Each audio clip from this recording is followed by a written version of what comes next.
नमस्कार साथियों, स्वागत है सेट सफलता के इस एपिसोड पे।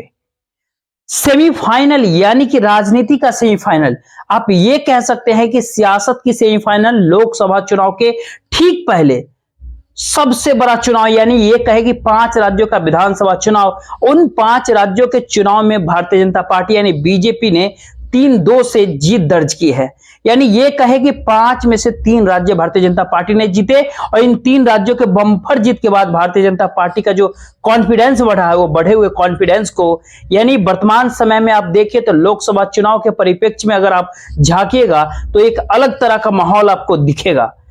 माहौल जो है सियासत के राममय होने का माहौल, ये कहे कि सियासत का मोदीमय होने का माहौल, राजनीति में हिंदुत्व की सियासत के एक बार फिर से नए क्लेवर में परवान चढ़ने का, और आप ये कह सकते हैं माहौल हिंदुत्व के खिलाफ भारत देश में नीतीश कुमार के चेहरे के साथ इंडिया गठबंधन के उस नए अवतार का, जिसके अंदर मंडल भी होंगे और कमंडल की काट भी होगी, भ्रष्टाचार के मुद्दे की काट भी होगी तो परिवारवाद के मुद्दे की काट भी होगी।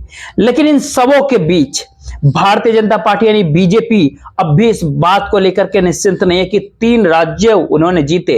भाजपा शासित राज्यों के मुख्यमंत्रियों की संख्या 10 से बढ़कर के 11 होने वाली है, लेकिन अभी भी भाजपा को यह लगता है कि 272 के आंकड़े तक फिर से पहुंचने के लिए इतना ही काफी नहीं है।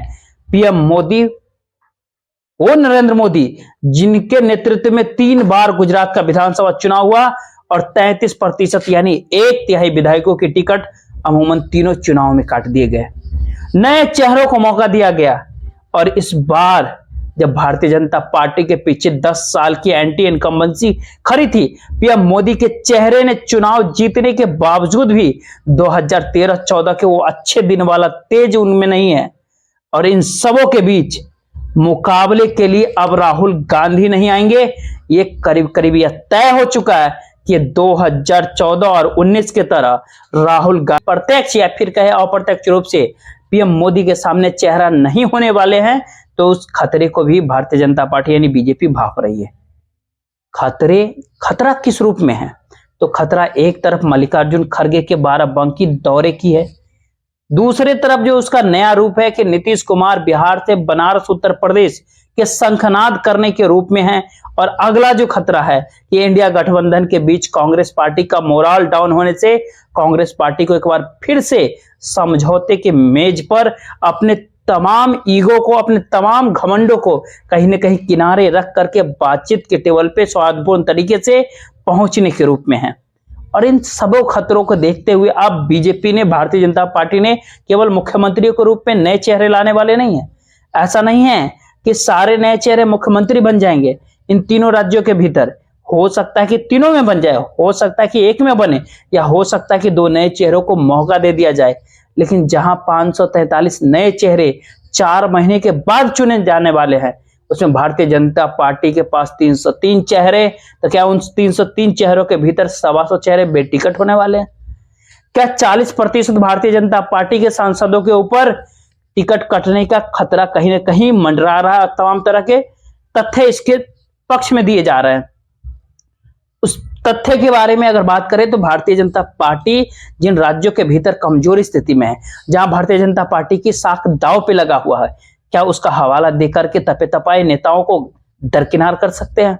सवाल उठता है कि भारतीय जनता पार्टी बीजेपी में जिस युवा टीम को, नेक्स्ट जनरेशन को बीजेपी के नेतृत्व और कमान आने वाले 10-20 साल बाद देने की सोची थी, क्या उनके तेजस्वी में इतना तेज अब बचा हुआ है?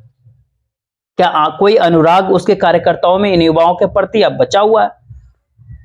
और क्या इन सबों के बीच किसी के अंदर ऐसी सियासत क्षमता दिखाई देती है जो पीएम मोदी की जगह ले सके, जो नितिन गडकरी की जगह ले सके, जो अमित शाह की जगह ले सके? भाजपा में ऐसे कोई हैं जो राजनाथ सिंह की जगह ले सके, जो जेपी नड्डा की जगह ले सके? स्वाभाविक बात है कि भारतीय जनता पार्टी बीजेपी में जिस इन युवा चेहरों के ऊपर भरोसा किया, वो युवा चेहरे 2019 से 2024 के बीच में संसद से लेकर सड़क तक संघर्ष करने के मामले में नाकाम रहे हैं। इन सबों के बीच सवाल उठता है कि यदि उम्र के साथ साथ टिकट अगर काट दिए गए, 75+ की अगर सीलिंग लगा दी गई, जो अटल बिहारी वाजपेयी के बाद के दौर में लाल कृष्ण आडवाणी और मुरली मनोहर जोशी के लिए लगाई गई थी, क्या वो फिर से लगाई जाएगी? अगर सेलिंग का कोई मतलब तब रहेगा। अगर भारतीय जनता पार्टी बीजेपी उस सेलिंग के लगाने की स्थिति में है क्या? आप जरा सोचिए। योगी आदित्यनाथ को काउंटर करने की कोशिश की जाए, राजनीतिक रूप से काउंटर करने की कोशिश की जा रही है, यानी उनकी काट तैयार कर रहे हैं। फिर उनकी काट तैयार करने की सोच रही भारतीय जनता पार्टी। भारतीय जनता पार्टी की कथित गुजरात के जो शीर्ष नेतृत्व है, क्या राजनाथ सिंह के टिकट जोखिम लेंगे? क्या राजनाथ सिंह, मनोज सिन्हा, जिनके दुनिया के बेस्ट रिटायरी होम माने जा रहे, भारत के राजभवन के भीतर भेज दिया? ऐसा हो सकता है? सवाल जो उठता है, क्या बीजेपी जो टिकट काटने वाली है उसमें परफॉर्मेंस एक बहुत बड़ा क्राइटेरिया होगा कि सांसदों ने 5 सालों में अपने क्षेत्र में कैसा प्रदर्शन किया, किस प्रकार से लोगों से जुड़ के रहे, किस प्रकार संगठन और सत्ता के बीच तालमेल बनाने में लोगों ने अपनी तरफ से कोई भूमिका का निर्वहन किया हो? इन सारों सवालों का जवाब पीएम मोदी और अमित शाह ही दे सकते हैं, जेपी नड्डा भी दे सकते हैं। तीसरा चौथा कोई नहीं दे सकता। जब कोई चौथा नहीं दे सकता तो किसी चौथे की हैसियत है? आज के बीजेपी की सरकार में इतनी हैसियत बची है इन सारे सवालों का जवाब उनके पास हो और वो भूमिका निभा पाने की स्थिति में हो? लगभग 2.5 वर्षों से सुशील कुमार मोदी संसद में है। बिहार से बेआबरू कर उप मुख्यमंत्री के कुछ से निकाल दिए गए थे। अब वो सदन में अलग अलग मुद्दे भी उठाते रहते हैं। पीएम मोदी सरकार को भी कहीं ना कहीं घिरने वाले मुद्दे कि पुरानी पेंशन व्यवस्था को चालू ना किया जाए, इस तरह के मुद्दे भी लगातार उठाते रहते हैं। तमाम दूसरे लोग भी उस लाइन में पहुंच रहे हैं। कहा जाता है कि जो मौजूदा मुख्यमंत्री जी हैं उनमें से भी एक आध तो राज्यसभा लोकसभा तक पहुंचाए जा सकते हैं, लेकिन सवाल उन सबों के बीच ये है कि टिकट कटने वाले जिन 40% सांसदों की जो चर्चाएं हो रही है कि 40% लोगों के नाम कटेंगे, उसमें अटकलें बहुत पे लगते हैं, लेकिन कुछ जगहों पे मामला कभी कभी कहीं ना कहीं तय दिखता है। मतलब रविशंकर प्रसाद बीजेपी के तरफ से लोकसभा चुनाव नहीं लड़ेंगे, अब ऐसी संभावना बनती जा रही है।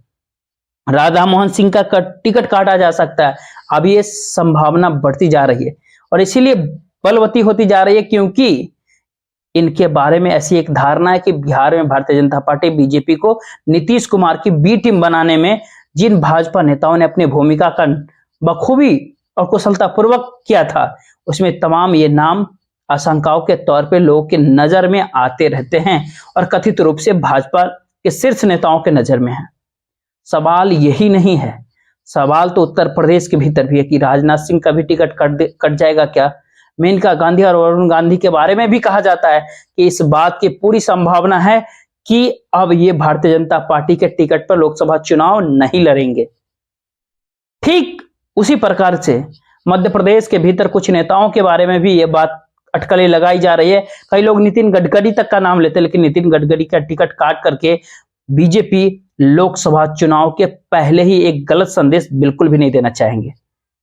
ये पीएम मोदी भी जानते हैं, अमित शाह भी जानते हैं कि नीतीश गडकरी की एक अपनी फैन फॉलोइंग है। भारतीय जनता पार्टी के अंदर बीजेपी, आज की बीजेपी में जो 90 के दशक के जो सचिन तेंदुलकर का जो भारतीय क्रिकेट टीम में होते थे कि टीम अच्छा खेले या न खेले, कप्तान ये काम का हो या ना हो, लेकिन एक खिलाड़ी रन तो बनाता है, बाकी 10 नहीं खेल पा रहे हैं, तो टीम को क्यों दोष दिया जाए? इस तरीके की छवि अगर नितिन गडकरी की बनी है वर्तमान दौर में, तो टिकट उनकी कटने की बहुत कम चांस है। अब सवाल उठता है येदियुरप्पा के बाद अगला जनरेशन कौन? उनके बेटे प्रदेश अध्यक्ष बन चुके हैं।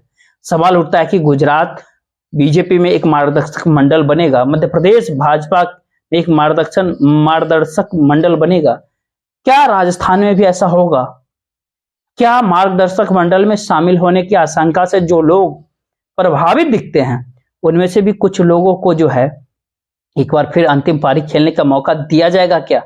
उनकी अंतिम पारी को ही सफलतापूर्वक सुनिश्चित कराने के लिए ही क्या कुछ युवा चेहरा का बलि ली जाएगी क्या? उनकी राजनीतिक बलि दी जाएगी क्या? इन सारे सवालों के बीच सांसद आदर्श ग्राम योजना की भी चर्चा होती है। कितने गांव गोद लिए गए थे?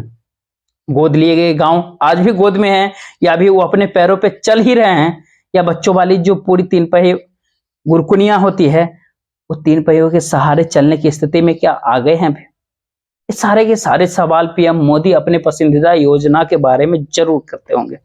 उनके पास फीडबैक का एक बहुत बड़ा संघ होगा, संघ से लेकर के बीजेपी के कार्यकर्ताओं तो कई बार तो ये भी कहा जाता है इंटेलिजेंस इनपुट तक।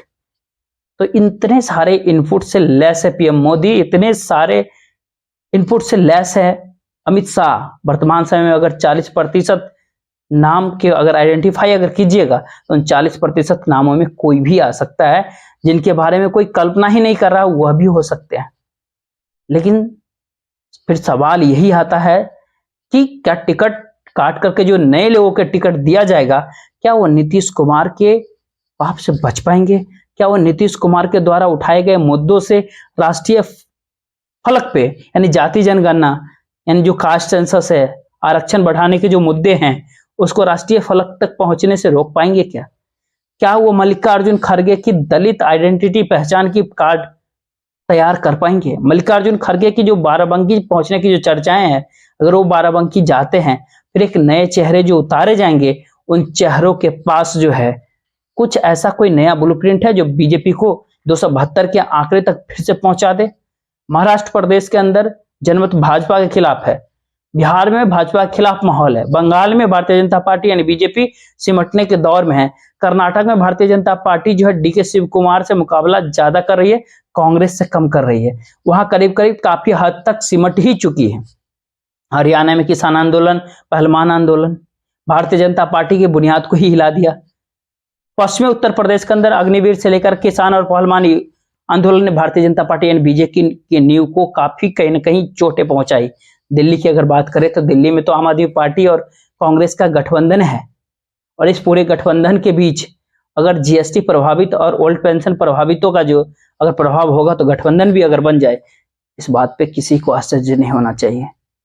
गठबंधन के दौर में, एनडीए गठबंधन के दौर में, इंडिया गठबंधन में अचानक 3 दिसंबर के बाद जो तेजी आई है, दरअसल भारतीय जनता पार्टी बीजेपी के अंदर खुशफहमी को कहीं ना कहीं काफूर करने के लिए उस तेजी में जो अपने तरफ से भूमिका निभाई गई है, उस भूमिका का एक सिरा जो है वो ममता बनर्जी बनते हैं, तो दूसरा सिरा कांग्रेस मुख्यालय, तीसरा एमके स्टालिन बनते हैं, तो अगला कहीं ना कहीं अरविंद केजरीवाल होते हैं।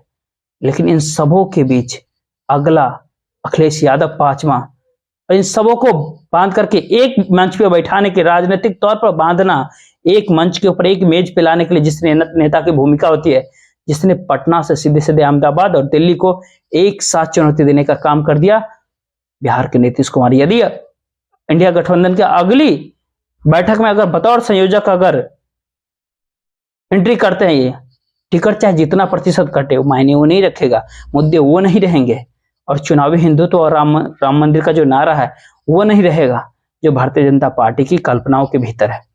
मुद्दे कल्पना के पड़े जाने की उम्मीदें हैं, मुद्दे वहीं जाकर के टिकने की उम्मीद है जहां एक समय में नीतीश कुमार के डीएनए पर सवाल उठा करके एक तरह से पूरे बिहार को सामाजिक तौर पे आंदोलित कर बीजेपी के खिलाफ एक ट्रेंड सेट कराने का काम जो है जाने अनजाने में पीएम मोदी ने कर दिया था। भूमिका कहीं उसी तरीका से आगे बढ़ते हुए दिखाई दे रही है, क्योंकि जिस राजनीति में पोस्ट ग्रेजुएट माना जाता है, यानी ये कहे कि बैकरूम पॉलिटिक्स और बैकरूम के डिलीवरी को एक प्रॉपर मैकेनिज्म के साथ साथ जनता के साथ रखना, जिस राजनीति के भीतर पीएम मोदी को ग्रेजुएट माना जा रहा है, उसी राजनीति के भीतर नीतीश कुमार को पीएचडी भी कहीं ना कहीं माना जाता है। तो देखते हैं आने वाले समय में इन दोनों की लड़ाई में, इंडिया बनाम एनडीए की लड़ाई के भीतर, चेहरा बनाम चेहरे की लड़ाई में, भ्रष्टाचार और परिवारवाद की लड़ाई में, इन दोनों मुद्दों के बीच जिस चेहरे के साथ रोकने की प्रयास लगाए जा रहे हैं, 40% टिकट तक काटकर, क्या बीजेपी उसमें कामयाब हो पाएगी? आप देखते रहिए, उस एजेंडा को नाकाम कर अपने पक्ष में उलाएगी। सवाल इससे भी बहुत बड़ा कि अगर अजित पवार अगर गठबंधन में हो गए तो भ्रष्टाचार का मुद्दा कैसे चलेगा? टिकट काटने की जब बात होगी तो टिकट काटने के दौर में बीजेपी अपने टिकट तो काट देंगे, बीजेपी क्या अजित पवार की कैंडिडेट का भी तय करेंगे? क्या वो एकनाथ शिंदे की टिकट को उसको तय करेंगे? क्या वो चिराग पासवान और उनके चाचा की पार्टी के मोहरों को भी तय करेंगे? इन सबों सवाल के आश्रय 40% की सियासत को, 40% टिकट तक काटने की सियासत को, 40% वोट बैंक सुनिश्चित करने की सियासत पे जो जोर कर आप देखिएगा, तो उस मानसिकता के साथ अगर आप इकट्ठा करके देखिएगा तो होगा या नहीं होगा, लेकिन राजनीति जरूर बदलेगी। बदलाव पार्टी के अंदर होगा या फिर लोकतंत्र के अंदर होगा, ये संभावनाएं 4 महीना बाद देखिएगा।